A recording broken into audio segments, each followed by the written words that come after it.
పెట్టుకొని corporation loan తెచ్చుకుంటే కూడా అది ప్రభుత్వమే చేసింది, ప్రభుత్వమే అప్పుల పాలు చేస్తుందని చెప్పి దుష్ప్రచారం చేసే ప్రయత్నం చేస్తున్నారు.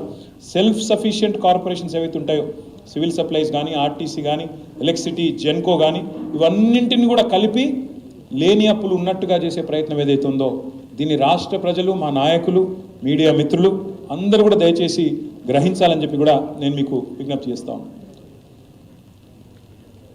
ఎందుకు ఇవాళ తెలంగాణ స్వేదపత్రం ప్రచురిస్తున్నామంటే, ఒకవైపు వాళ్ళు లేవనెత్తిన అంశాలలోని డొల్లతనాన్ని బయటపెట్టడంతో పాటు తెలంగాణ సాధించిన విజయాలను కూడా ఒక్కసారి మీకు గుర్తు చేయాల్సిన అవసరం ఉంది. తెలంగాణను ఒక విఫల రాష్ట్రంగా చూపెట్టే ప్రయత్నం ఏదైతే చేస్తూ ఉన్నారో అది శుద్ధ తప్పు. తెలంగాణ ఇవాళ ఆకాశమంత ఎత్తున, హిమాలయ పర్వత స్థాయిలో భారతదేశంలో ఒక ఆదర్శ రాష్ట్రంగా, అగ్రగామి రాష్ట్రంగా ఉన్నది. రాష్ట్ర ప్రతిష్టను దెబ్బతీసే ప్రయత్నం ఏదైతే వాళ్ళు చేస్తూ ఉన్నారో ఇది తప్పు అని చెప్పే ప్రయత్నం. మేము చెప్పిన ప్రతి లెక్క ఇదేదో నా సొంత కవిత్వమో, టీఆర్ఎస్ పార్టీ లెక్కనో, మా కేసీఆర్ గారు ఇచ్చిన లెక్కనో కాదు.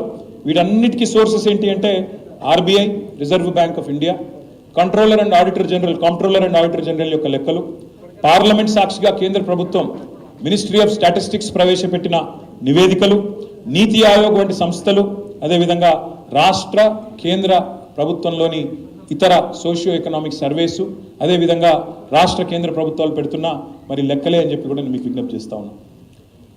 మేము కేవలం తెలంగాణకు ఆస్తులు సృష్టించిన ప్రభుత్వం, పార్టీ మాత్రమే కాదు, తెలంగాణ అనే అస్తిత్వాన్ని సృష్టించిన పార్టీ, అస్తిత్వాన్ని సృష్టించిన నాయకుడు మా నాయకుడు పెద్దలు కేసీఆర్ గారు అనే మాటను కూడా నేను మీకు గుర్తు చేస్తా ఉన్నా. ఇది మచ్చుకు కొన్ని నేను ఇక్కడ ఒక మాట అడుగుతా ఉన్నా.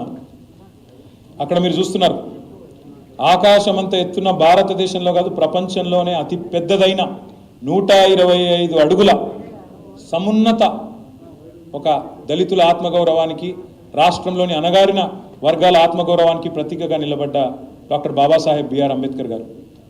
ఈ ఆస్తికి ఎట్లా విలువగడతారు మీరు? దాన్ని ఎట్లా కొలుస్తారు? ఏ లెక్కన కొలుస్తారు? ఎన్ని లక్షల కోట్లు అని చెప్తారు? ఎన్ని వేల కోట్లు అని చెప్తారు? ఇట్లా చెబితే ఇంకా ఎన్నో ఉన్నాయి. కానీ ఇక్కడ ఒక్క మాట కూడా మీకు చెప్పాలా, వాళ్ళు ఎంత దుర్మార్గం అంటే 60 ఏళ్ళ ఖర్చు వాళ్ళ శ్వేతపత్రంలో చూపెట్టింది. ఇది 60 ఏళ్లలో వాళ్ళ లెక్క ప్రకారమే, ప్రభుత్వ లెక్కల ప్రకారమే 4,98,000 కోట్లు ఖర్చు పెట్టినాం 60 ఏళ్లలో తెలంగాణ మీద అని చెప్పి జనాభా ఆధారంగా గంపగుత్తగా 41.68% ఆఫ్ ద టోటల్ బడ్జెట్ మీకు ఖర్చు పెట్టినామని చెప్పి వాళ్ళు చెప్తారు. ఇక్కడ మేధావులు, విఘ్నులు మీరు ఎవరైనా సరే తెలంగాణ ఉద్యమంలో పాల్గొన్నవారైతే మీకు తెలుస్తుంది, మీకు యాదుకుంటుంది. ఆనాడు 56లో తెలంగాణ, ఆంధ్ర ఒక రాష్ట్రం అయినప్పుడు, ఉమ్మడి రాష్ట్రం అయినప్పుడు మొదటి మాట తెలంగాణ ఆంధ్ర పెద్ద మనుషుల ఒప్పందంలోని మొదటి మాట ఏంటంటే, తెలంగాణలోని ఆదాయం తెలంగాణలోనే ఖర్చు పెట్టాలి. తెలంగాణలోని ఆదాయం ఎక్కడైతే ఇదైతే ఉత్పత్తి అవుతుందో అది ఇక్కడే ఖర్చు పెట్టాలి అనేది మొట్టమొదటి కండిషన్ ఆ రోజు. మరి ఆ లెక్కన తీసుకుంటే ఆ ఆదాయం ఇక్కడ ఖర్చు కాలేదు, ఆంధ్రాకు మల్లుతుందని చెప్పే ఆనాడు 68లో ఉద్యమం వచ్చింది. ఉద్యమం వస్తే అప్పటి ప్రభుత్వం, అప్పటి ఉమ్మడి ఆంధ్రప్రదేశ్ ప్రభుత్వం ఒక కమిటీ వేసింది. ఆ కమిటీ పేరు లలిత్ కమిటీ, జస్టిస్ లలిత్ గారు, సారీ, ఆయన కంట్రోలర్ అండ్ ఆడిటర్ జనరల్ ఆయన లలిత్ కుమార్ కమిటీ. ఆ లలిత్ కుమార్ కమిటీ తేల్చింది ఆనాడే, తెలంగాణలోంచి వచ్చే ఆదాయం తెలంగాణలో ఖర్చు చేయడం లేదు, ఇప్పటికే డైవర్షన్ అయింది అని లలిత్ కుమార్ కమిటీ ఆల్రెడీ, ఆయన controller and auditor general of ఇండియాగా పనిచేసిన వ్యక్తి, కాగ్ హెడ్గా పనిచేసిన వ్యక్తి, ఆయన తేల్చి చెప్పారు. అది కూడా నమ్మకుండా మళ్ళీ ఒక కమిటీ వేసినారు.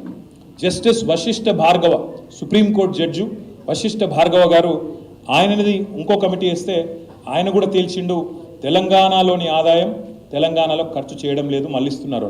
అందుకే ఈ శ్వేతపత్రంలో చెప్పిన ఈ లెక్క కూడా పచ్చి తప్పు, పచ్చి దగ. ఇది 4,98,000 కోట్లు ఖర్చు పెట్టినాం తెలంగాణలో అని రాష్ట్ర ప్రభుత్వం చెప్పిన మరొక అబద్ధం, మరొక తప్పు, సత్యదూరమైన మాట. ఈ 4,98,000 కోట్ల 53 రూపాయలు ఏదైతే వారు చూపినారో ఇది శుద్ధ తప్పు అనే మాట మళ్ళొక్కసారి ప్రజలు గుర్తించాలని నేను కోరుతా ఉన్నాను. నిజంగానే ఇంత పైసలు ఖర్చు చేస్తే తెలంగాణ ఉద్యమం వస్తుండేనా? నిజంగానే ఇన్ని పైసలు ఖర్చు చేస్తే తెలంగాణకు పోరాడవలసిన దుస్థితి వస్తుండేనా? తెలంగాణ పిల్లలు ప్రాణాలు కోల్పోయే పరిస్థితి వస్తుండేనా? ఒక్కసారి గుర్తు చేసుకోవాలని చెప్పి కూడా నేను కోరుతా ఉన్నాను. ఇక్కడ విచిత్రం ఏమంటే, వాళ్ళే చెప్తారు 60 ఏళ్లలో మేము చేసిన ఖర్చు 4,98,000 కోట్లని. మళ్ళీ వాళ్ళే చెప్తారు అదే శ్వేతపత్రంలో, గత 10 ఏళ్ల ఖర్చు తెలంగాణలో కేసీఆర్ ప్రభుత్వం పెట్టింది 13,72,930 కోట్లని వాళ్ళే చెప్తారు.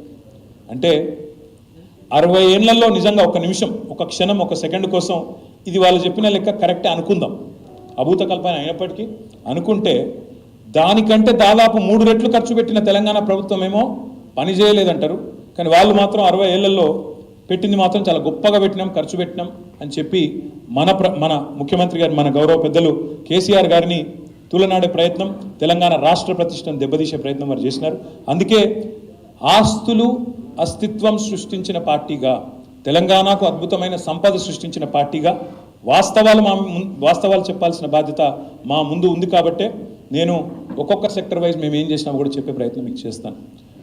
ఎలక్ట్రిసిటీ మీద వాళ్ళు చాలా మాటలు మాట్లాడినారు. మొన్న ఎలక్ట్రిసిటీ జెన్కో కావచ్చు, ట్రాన్స్కో కావచ్చు, డిస్కామ్లు కావచ్చు తీవ్రమైన సంక్షోభంలో ఉన్నాయి, నాశనం చేసిపోయింది కేసీఆర్ ప్రభుత్వం అని చెప్పి నోటికొచ్చిన మాటలు మాట్లాడినారు. నేను ఒక్కసారి దయచేసి ఇది గమనించాలని చెప్తా ఉన్నాను. తెలంగాణ ఏర్పడ్డ నాడు ఈ మొత్తం ప్రజెంటేషన్ మీకు ఇస్తాను, పబ్లిక్ డొమైన్లో పెడతాను, ఇది అందరికి కూడా అందుబాటులో ఉంటుంది. మీరు ఎవ్వరు కూడా తర్వాత క్షుణ్ణంగా చదువుకోవచ్చు, ఎన్ని రకాలుగా దీన్ని పరీక్షలు చేయాలో, ఎన్ని రకాల స్క్రూటినీ చేయాలో అవన్నీ కూడా చేసుకోవచ్చు, మాకు అభ్యంతరం లేదు. ఇక్కడ మేము చెప్పవలసిన మాట ఏమంటే, విద్యుత్ రంగం తెలంగాణ ఏర్పడ్డ నాడు 2700 మెగావాట్ల లోటు ఆనాడు తెలంగాణలో ఉన్నది. ఇన్వర్టర్ లేని ఇల్లు లేదు, జనరేటర్ లేని అపార్ట్మెంట్ లేదు. చిన్న చిన్న జిరాక్స్ సెంటర్లలో, చిన్న చిన్న కిరాణా షాపుల్లో కూడా ఆ రోజు బత్తి వెలగాలంటే ఇన్వర్టర్ లేకపోతే బత్తి వెలగదు, మధ్యాహ్నం పంక తిరగదు, కాలిపోయే మోటార్లు, పేలిపోయే ట్రాన్స్ఫార్మర్లకు లెక్కలేదు. 22,000 కోట్ల అప్పు ఆనాటికే మాకు అప్పచెప్పి 2700 మెగావాట్ల లోటు విద్యుత్తుతో మాకు ఆనాడు అప్పచెప్పి పోతే మేమేం చేసినామో ఒకసారి చెప్పాలి మీకు. ఏం చేసినామంటే, మాకు అప్పచెప్పినాడు 7,778 మెగావాట్ల స్థాపిత విద్యుత్ సామర్థ్యం. మేము దిగిపోయే నాడు 19,464 మెగావాట్ల విద్యుత్ సామర్థ్యానికి పెంచి దాదాపు 12,000, సుమారుగా 12,000 మెగావాట్ల విద్యుత్తును, అంటే 60 ఏళ్లలో వాళ్ళు 7,700 చేస్తే మేము కేవలం 10 ఏళ్లలో 12,000 మెగావాట్ల విద్యుత్తును రాష్ట్ర ప్రజలకు తరగని సంపదగా యాడ్ చేసినాం. ఇక్కడ ఇంకొక మాట కూడా చెప్తాను నేను, ఇది నెక్స్ట్ ఇయర్ కల్లా చూస్తే ఈ 19,000 నెక్స్ట్ ఇయర్ కల్లా యాదాద్రి కమిషన్ అయితే 25,000 మెగావాట్లకు చేరుకుంటుంది. అంటే ఎక్కడ 7,700 మెగావాట్లు, ఎక్కడ 25,000 మెగావాట్లు, దయచేసి ప్రజలు ఆలోచించాలని చెప్పి నేను విజ్ఞప్తి చేస్తా ఉన్నాను. ఇంకొక మాట, తలసరి విద్యుత్ వినియోగం పర్ క్యాపిటా కన్జంప్షన్ 13-14లో 1,196 యూనిట్లు ఉంటే ఈరోజు 2,140 యూనిట్లకు పెరిగింది. ఇది 24 గంటల కరెంటు పవర్ రైతులకు ఇవ్వడంతో, నాణ్యమైన కరెంటు ఇండస్ట్రీకి ఇవ్వడంతో కన్జంప్షన్ పెరిగి రాష్ట్రం అంతటా కూడా పీక్ డిమాండ్ కూడా పెరిగింది. 13-14లో పీక్ డిమాండ్ 5,000